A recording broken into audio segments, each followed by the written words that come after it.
नमस्कार दर्शक बंधुरा लिपिस किचेने आपनादेर स्वागत जानाई। आज हाजिर हয়েছি दुर्दान्त स्वादेर लाउएर एकटी रेसिपि निये। खूब सहजभावे बानानो एकदम भिन्न स्वादेर लाउएर এই रेसिपिटी खेते किन्तु असम्भव टेस्टी हय। आशा करछि आपनादेर भीषण भालो लागबे।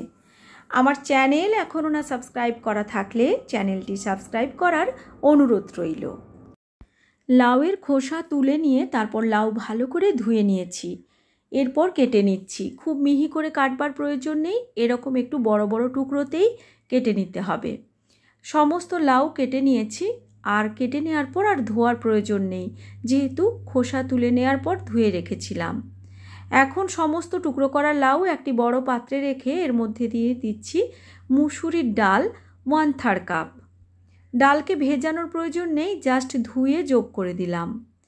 এখানে দিয়েছি কুচনো পেঁয়াজ, একটি মাঝারি সাইজের পেঁয়াজ কুচিয়ে রেখেছিলাম, দিলাম কাঁচা লঙ্কা কুচি আর দিচ্ছি বড় সাইজের একটি টমেটো কেটে।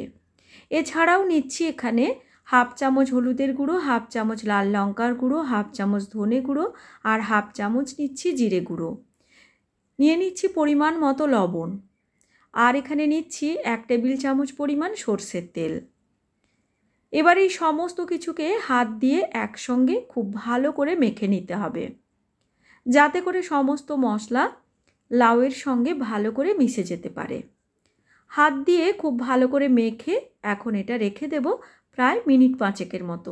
খুব বেশি সময় রাখবার প্রয়োজন নেই। রান্নাটা কিন্তু প্রেসার কুকারেই বেশ ভালো হয় আর কম সময়ে হয়ে যায়। প্রেসার কুকারে তেল গরম করে ফোড়ন হিসেবে দিয়ে দিলাম গোটা জিরে আর দিলাম 3 পিঞ্চ মতো হিং।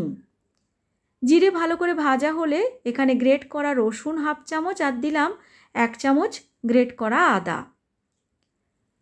লো ফ্লেমে একটু ভেজে নেব যাতে করে আদা রসুনের কাঁচা গন্ধটা চলে যায়। আর তারপর একটি শুকনো লাল লঙ্কাকে টুকরো টুকরো করে যোগ করেছি, এতে করেও ফ্লেভারটা খুব সুন্দর হয়। এবার মশলা মাখিয়ে নেওয়া সেই লাউ এখানে আমি যোগ করে দিচ্ছি।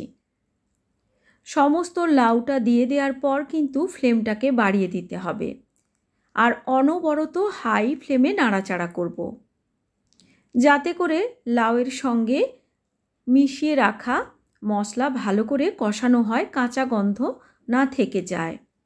এখানে আমি অল্প একটু ধনে পাতার নরম ডাঁটি কুচিয়ে যোগ করলাম, এতে একটা সুন্দর স্ট্রং ফ্লেভার হয়। আপনারা চাইলে এখানে ধনে পাতা কুচিয়েও ব্যবহার করতে পারেন। হাই ফ্লেমে মোটামুটি 7-8 মিনিট এভাবে কষাতে হবে।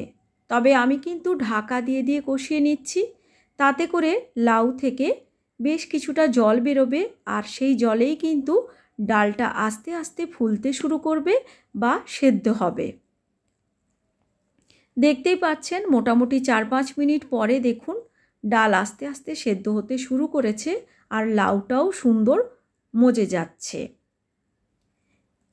7-8 মিনিট এভাবে ভালো করে কষিয়ে নেওয়ার পর এখানে আমি 1/4 কাপের মতো যোগ করে দিলাম গরম জল আর দিচ্ছি ছোট চামচের 1 চামচ চিনি।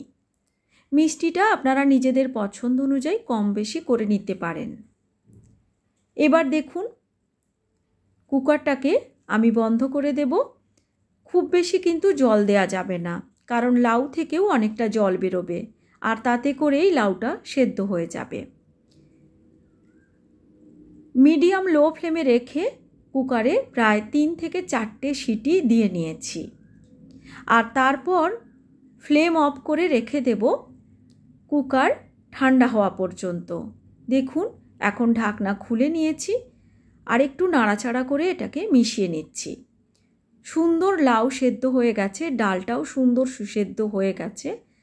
এবার সব শেষে এখানে আমি যোগ করে দেব ভাজা জিরের গুঁড়ো। গরম মশলা না দিয়ে এই রান্নায় কিন্তু ভাজা জিরের গুঁড়ো দিতে হবে, তাতে করে ফ্লেভারটা খুব সুন্দর হয়। আর দিচ্ছি 1 চামচ ঘি। ঘিটা না চাইলে নাও দিতে পারেন, তবে দিলে যে ফ্লেভারটা বেশ বেড়ে যাবে সেটা বলার অপেক্ষা রাখে না। তো দেখুন আমাদের মুসুর ডাল দিয়ে লাউয়ের এই রান্নাটি কিন্তু একদম রেডি সার্ভ করার জন্য।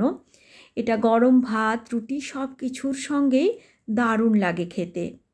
খুব কম সময়ে তৈরি হয়ে যায় আশা করছি আমার আজকের এই রেসিপি আপনাদের ভালো লেগেছে। ভালো লাগলে লাইক, শেয়ার, কমেন্ট করার অনুরোধ রইল। Thanks for watching.